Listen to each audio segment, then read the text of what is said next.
নাগরিক পার্টি এনসিপির পক্ষ থেকে উপস্থিত সাংবাদিক ভাই বোনদের ধন্যবাদ জানাই। জাতীয় নাগরিক পার্টি এনসিপির পক্ষ থেকে আমরা আরপিও অনুযায়ী নির্বাচন কমিশনে দল নিবন্ধনের শর্তসমূহ পূরণ করে আমাদের দল নিবন্ধনের আবেদন আমরা এইমাত্র দাখিল করেছি। নির্বাচন কমিশনের কর্মকর্তাগণ আমাদের আবেদন তারা রিসিভ করেছেন, আমাদেরকে রিসিভ কপি তারা দিয়েছেন এবং একটি দল নিবন্ধনের জন্য যে শর্তগুলো প্রয়োজন হয় সেই শর্তগুলো পূরণ করে আমাদের মূল আবেদনের সঙ্গে যে সংযুক্তিগুলো আছে সেই সংযুক্তিগুলো নিয়ে আমাদের অন্যান্য নেতৃবৃন্দ তারা পথে আছেন, তারা আসছেন। আমরা সেই অন্যান্য যে ডকুমেন্টসগুলো আছে সম্পূর্ণ ডকুমেন্টসগুলো আমরা এখানে সাবমিট করব।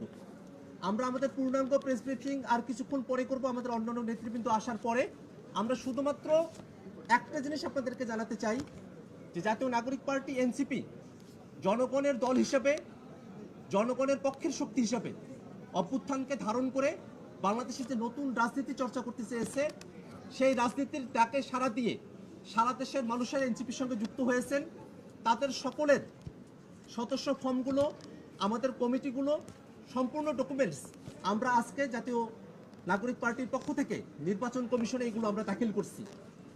সাংবাদিক বন্ধুগণ, জাতীয় নাগরিক পার্টি এনসিপি দলের প্রতীক হিসাবে নির্বাচন কমিশনে যে আবেদন দাখিল করেছে সেখানে আমরা 3টি প্রতীককে দলের প্রতীক হিসাবে আমরা আবেদন করেছি, কিন্তু আমাদের দলের প্রতীক হিসাবে নির্বাচন কমিশনের থেকে আমাদের প্রত্যাশা হলো নির্বাচন কমিশন দলের প্রতীক হিসাবে আমাদেরকে শাপলা বরাদ্দ প্রদান করবে। অন্য দলের প্রতীক হিসাবে আমরা শাপলা চেয়েছি। আমরা আশা করব নির্বাচন কমিশন জাতীয় নাগরিক পার্টি এনসিপিকে তাদের দলের প্রতীক হিসাবে, আমাদের দলের প্রতীক হিসাবে শাপলা আমাদেরকে বরাদ্দ প্রদান করবে।